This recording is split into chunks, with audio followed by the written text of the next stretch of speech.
Okay, perfect. Oh, this looks so nice. Just let me know when you'd like to start. Okay. Can we start with an introduction? Just tell us who you are and where we are. Yeah, we can do that. Oh, which one? That's the main camera? It'll be over Stop here, yeah. talking to me like we always do. Okay, but you're going to be taking shots from there too, right? They're both recording. Yes. They're both recording. And you just talk to me. You can ignore that they're either of them are here. Okay. So, would you like to introduce yourself and let us know where we are?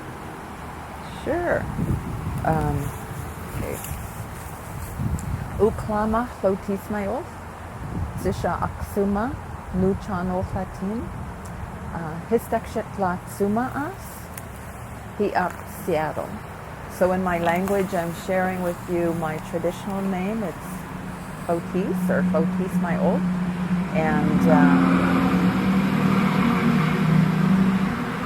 I am Zishat. I come from this area where we're here today, where we're sitting today. And Zishat is a nation that's part of a larger nation known as Nuchanof, which is situated on the west coast of Vancouver Island. And this particular area, we have a river that runs through our community, and that river is known as Sumaas. So when we say Histakshitlat Sumaas, it means we come from an area known as Sumaas. And my English name or Mamachli name is Charlotte Cote, and I'm a professor and chair of the American Indian Studies Department at the University of Washington. Thank you. Let's talk about this place. What does this place mean to you? This is home. This place where we are today, this is where I was born and raised. This is where my heart is. This is where my soul is. This is where I have lived the majority of my life, and it holds a lot of meaning. Even though I live in Seattle right now, my heart has never left Zishat.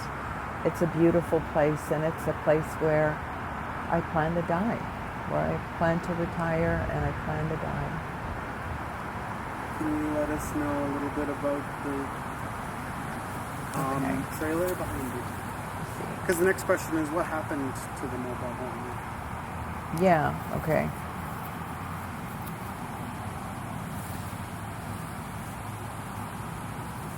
Oh, okay. Is that what you're doing now? Sorry, what yeah, happened I was to just the like, mobile home? what happened with the... I was just figured maybe you could talk about it first and then what happened with it. Okay, so what was the question you asked me? Well, tell us a little bit about the mobile home behind you and what happened to it. Okay.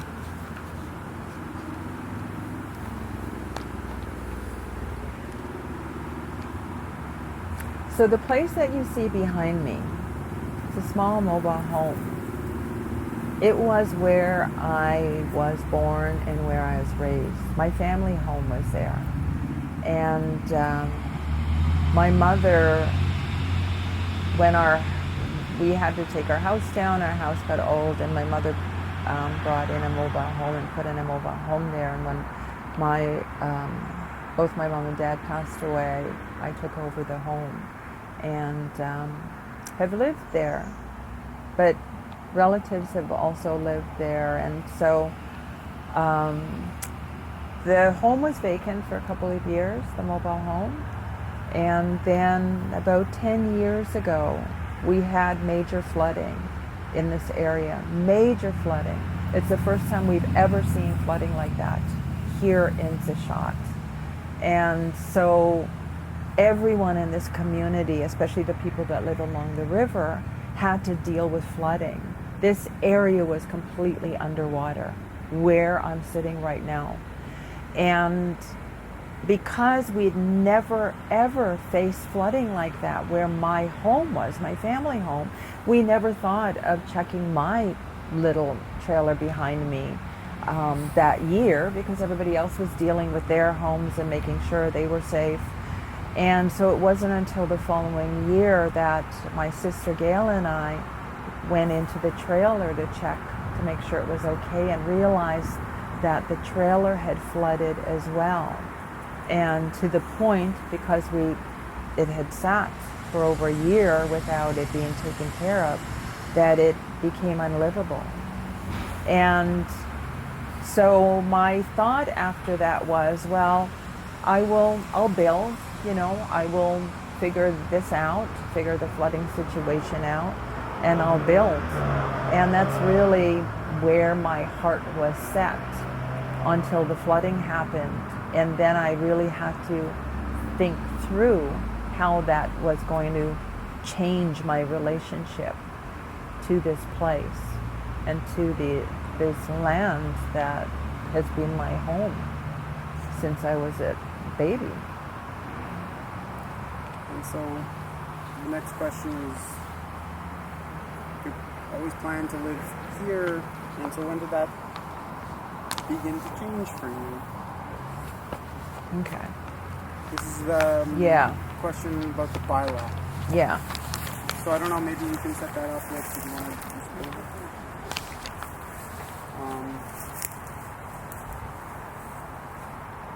Maybe you could tell us a little about why you're not able to build here. Yeah.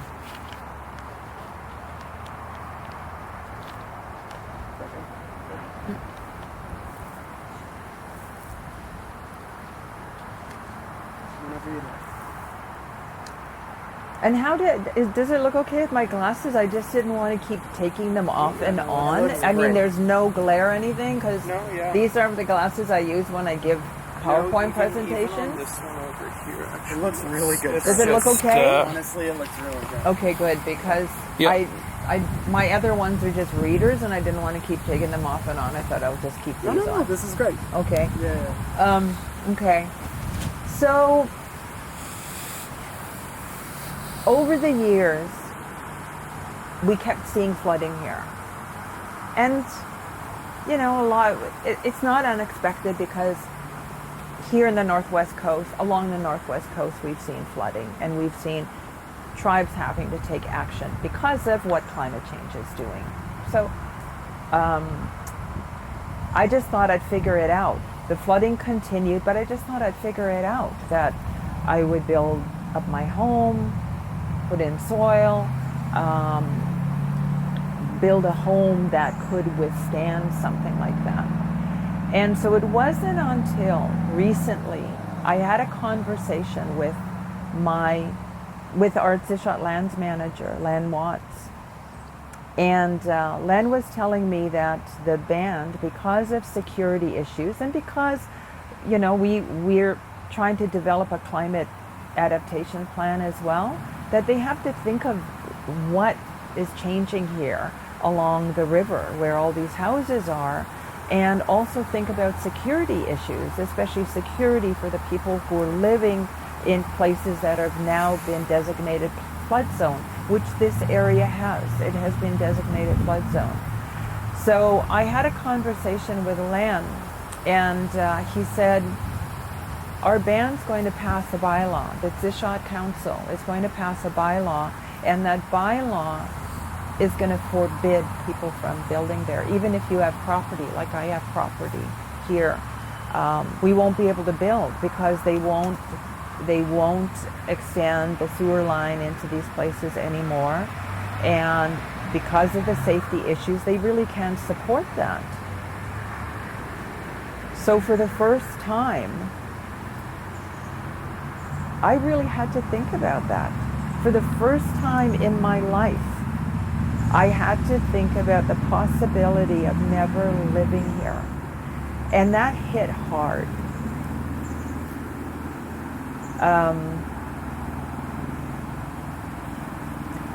So I had to sit with it for a while. And that was hard because what Len said was, you need to build now if you're going to build, because in a couple of months you're not going to be able to build. I mean, you're just not. So I really had to sit down and make a very tough decision. I had to sit down and make a very tough decision.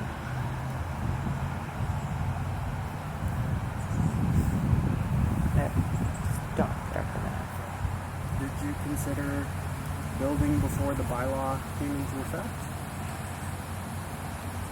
It was always part of my life plan that I would build here. Always.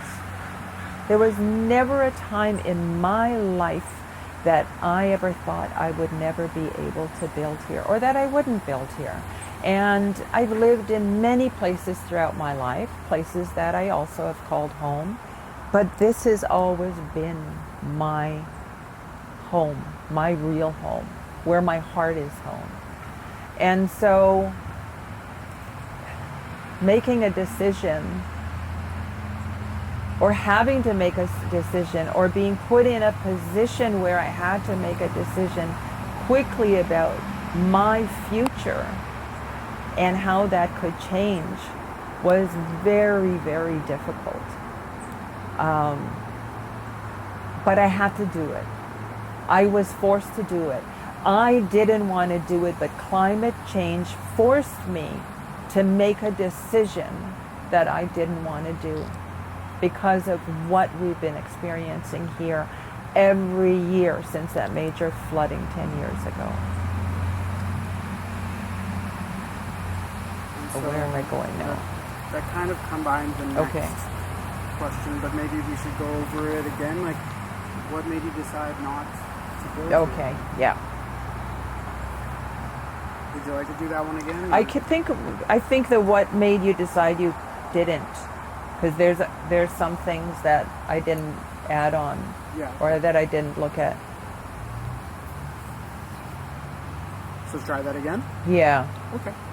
So what made you decide not Oh, just a minute. Yeah. to I build? think we should add on to that part. Okay. Okay. So what made you decide not to build here?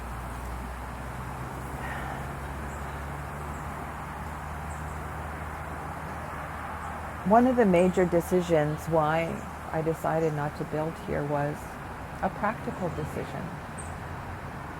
I had to come to terms with the fact that my house could get flooded. I could build up the space behind me. I could put in above line sewage field, septic field. But what if we had a major flood like that? And it's more than certain that that's going to happen. Who's going to watch my place? Who's going to make sure that my place is going to be okay? Who's going to sandbag my place when everyone else is dealing with their own homes, when our community is helping and supporting everyone else whose homes are being devastated or could be devastated by a flood? I can't run here from Seattle. I can't just up and leave and come here and make the 5-hour trek here, because by that time my house could probably be flooded. So I had to make the decision that I can't build. And when I made that decision, it was, and it still is, and I'm getting very emotional because I had to just sit and cry, because my memories are embedded in this place. It'll always be home, but it's going to be a very different home because of not being able to physically be here and live here. My memories are embedded in this place. I think about it just sitting here now as a little kid, running down this driveway and my mom having our dog chase me because my mother was legally blind and couldn't see me, and just having our little Labrador come and grab me before I made it to the main road. I mean, those kind of memories. Walking down the beach and with my relatives, with my cousins, and swimming for the afternoon in the Somas River in Sumas. I'll be able to do a lot of those things still, because I still plan on retiring here and dying here in Sechelt, but it's not going to be here. And that is because of what climate change has done. Climate change has personally impacted me. We hear these stories, we read stories about communities moving. I do as somebody who researches climate change, food sovereignty and climate change. And I've discussed them in presentations and talks and lectures that I've given. But now it's personally impacting me. And that's really hard. It's really something that's hard to comprehend, that my reality completely changes because of something that we as a larger society could change. But there's so many in the larger global society that doesn't want to. And now here I am being personally impacted by that.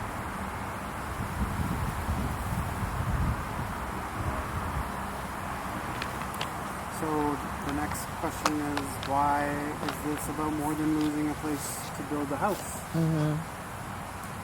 And you've covered some of this, but maybe Yeah. do you want to do it again? I mean, you talked about your childhood. I can just maybe to just add on a little bit because because we're going to start talking about climate change. I want to make sure I add this. We're talking about what happens when, I'm going to say it now because we could always just cut it in. Yeah. So I'm going to say this piece and then we'll come back and we'll get some footage, visual footage as well. This piece of property, this place isn't just a piece of property to me. It isn't just a piece of property to me. This is where I grew up. My memories are embedded in this landscape. There are stories here that I'll bring to my grave, stories about family, my childhood, the river, the fishing, the salmon, just being on this land. These aren't things that are separate from the landscape because the landscape holds those memories. They hold those memories. It holds those memories for me. The landscape holds those memories for me. So when we talk about climate change and Indigenous peoples, we're not only talking about environmental impacts, we're talking about what happens when climate change begins to separate us from places that hold our memories, our histories, our relationships, and our sense of who we are. That's what this has meant for me. So for the audio, do you think that came through okay, or shall I say it one more time? That's great. No, yeah, that's perfect. Okay, and then we can do it visual or for the Yeah, of course. video as well. I mean, we can have images I hope I remember that. of the territory. Yeah, the we'll spend a water. little Oh, bit yeah. of time just getting stuff around. Yeah. Do you want to move on to the next question? Or do you want to do that one? Or? We'll do it, and I'm not going to remember everything I said, but we can do it maybe to just lead in, and then we can do the cutaways to make sure, because I want that language, and I'm probably not going to get that language, but I'll say, because this isn't just a piece of property to me, because then that we could have the visual, and then we can just cut it cut in. away to everything else and use the audio. And then you can just keep going and see what you had. Yeah, and just anyways. see if what else comes out of that. Yeah. So why is this about more than losing a place to build a house? This place isn't just property to me. There are memories embedded in the landscape. There are memories of me as a child growing up here, memories of fishing in the river, of salmon, of having salmon on our table here in my home, of playing on the river with my relatives, of swimming in this area. There are so many stories that are connected to this place. But climate change has changed that. Climate change has changed this my continual narrative. It has really changed that because of not being able to live here anymore. And it isn't just me. Climate change is impacting Indigenous peoples, and it's more than just thinking about the environmental impacts of climate change. It's the personal and emotional and in many ways spiritual impacts that we're facing because we can no longer live in those cultural places and those sacred places that we once lived. This is part of the crisis that we talk about that is hitting us all as Indigenous peoples. And for me, I'm faced with this on a very personal level. Okay. Very powerful. Yeah. I think that leads well into the next question, which is whether deciding not to build here changes your relationship with this place. Yeah. Okay. Oh, that one's here, and then we have the other one where we were going to walk down the river, right? Or did you have enough of the we river? could totally do that if you want. Yeah. Yeah. So do you wanna? We can do another couple questions down there. One question down there. I think that'd be great. So let's do one more here. Let's just do both the down items there? here, and then let's move down to the river. Oh, okay. Yeah, is that okay? Yeah. Just so that we have it all the way that we're set up here. Yeah. Because I didn't even notice that. That's great that we can do this. Yeah, like we get all the stuff. So we don't Yeah, because you've got a lot of river footage. Yeah, the reason why I was thinking of doing it down there because I wasn't sure. Because as I'm saying that, it would be nice to pan to the river. So we'll definitely put some Yeah. stuff down there after, like some shots of the river, and maybe after we do the interview, we can walk Yeah. down there and we can film you maybe picking blackberries on your way down. Or even just something. walking down to the beach. Exactly. Yeah. And then he can just take one camera in his hands or Yeah. whatever, and we can shoot some. Is that okay? Yeah. Yeah. So let's do them both here. Yeah, and that then I think that would be a nice visual, just walking and you see the river in front of me. totally. I think that would be a We really can follow cool you shot. around the land a bit, and Yeah. you know, That would be I a think pretty that'll be cool nice shot. to get And some we'll pictures of see, I'm not too Yeah. sure for Uncle Rudy's beach how visually, because it's kind of dark when you go down there. But our family beach over there might work too, because No, there's that- I still a think- lot of sun there. Let's go down. Yeah, there. where we filmed when we were singing. Exactly. Yeah, okay. Okay, so the next question is: Yeah, does deciding not to build here change your relationship with this place? yeah, okay. And I've kind of touched on this throughout as well.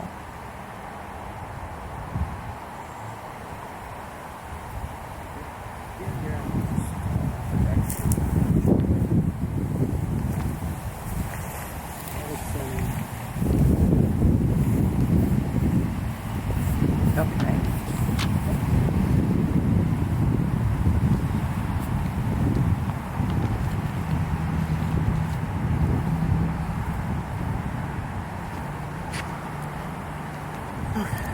So, does deciding not to build here change your relationship with this place? Did I say yes or no? I can't This will know. always be your home. You may not be able to build here, but your relationship doesn't disappear because you don't have a house. Yeah. Okay.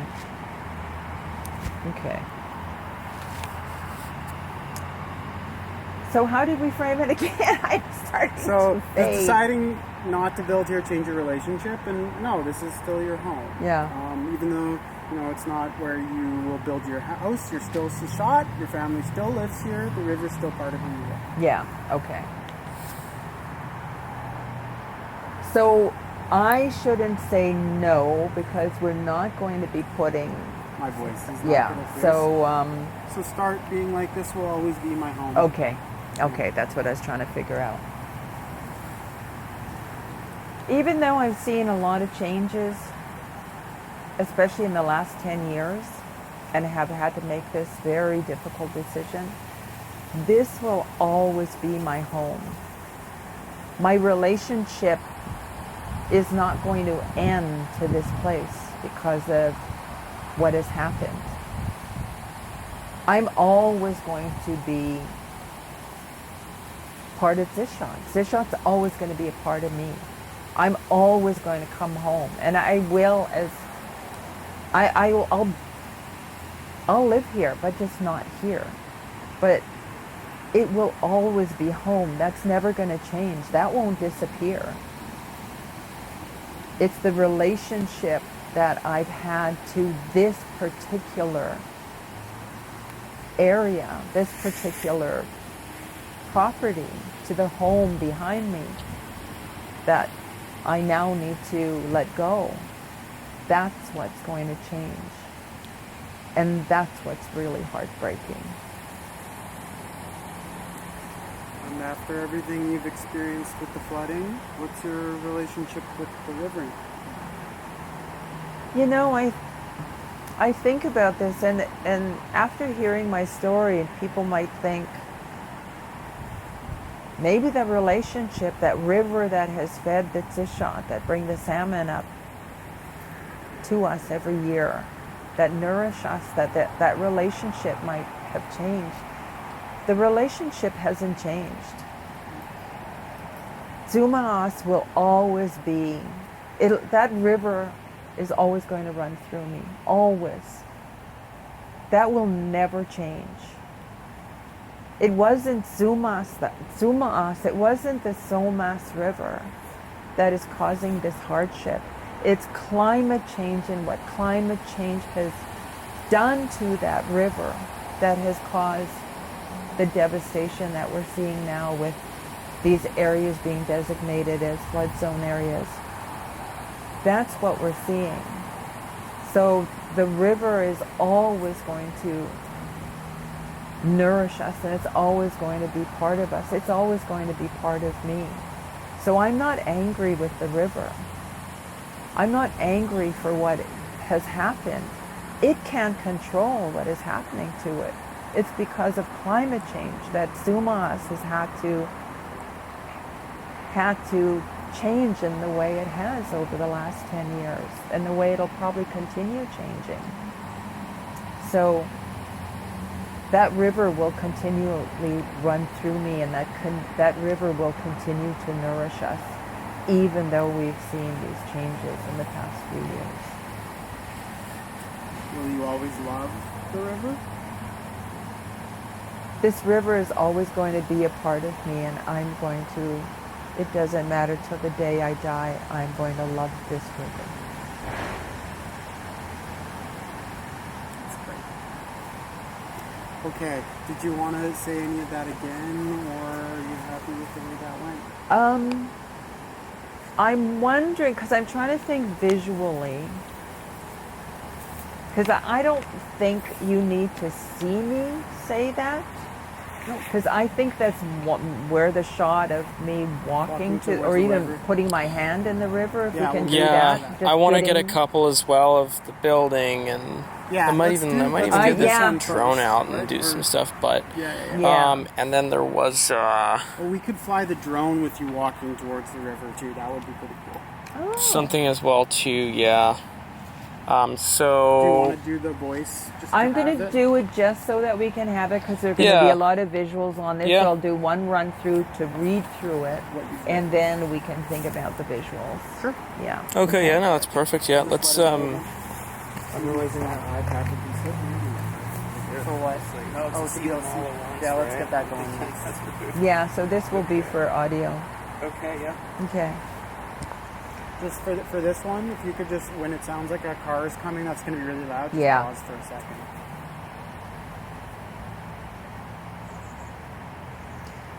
I'm not angry with the river. I don't blame the Tsumaos for what has happened here. The river is responding to a climate crisis that it didn't create. This river still feeds us. It nourishes us. It brings the precious salmon home to us. It has sustained our people, the Tishot, for generations. So my relationship with this river is one of love and respect.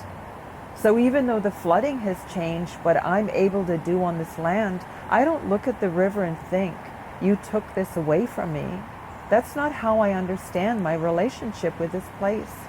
The Tsumaos is also experiencing climate change.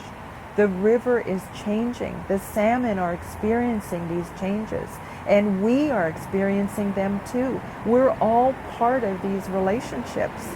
I still love this river.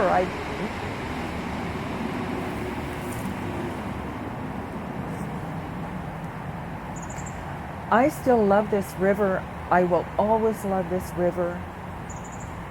The Tsumaas is part of who I am.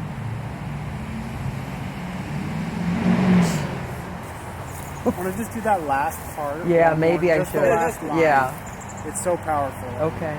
I'll say that whole last part again.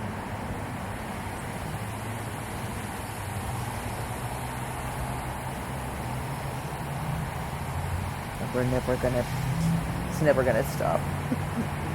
Okay. I still love this river. I will always love this river. The Tsumaas is a part of who I am.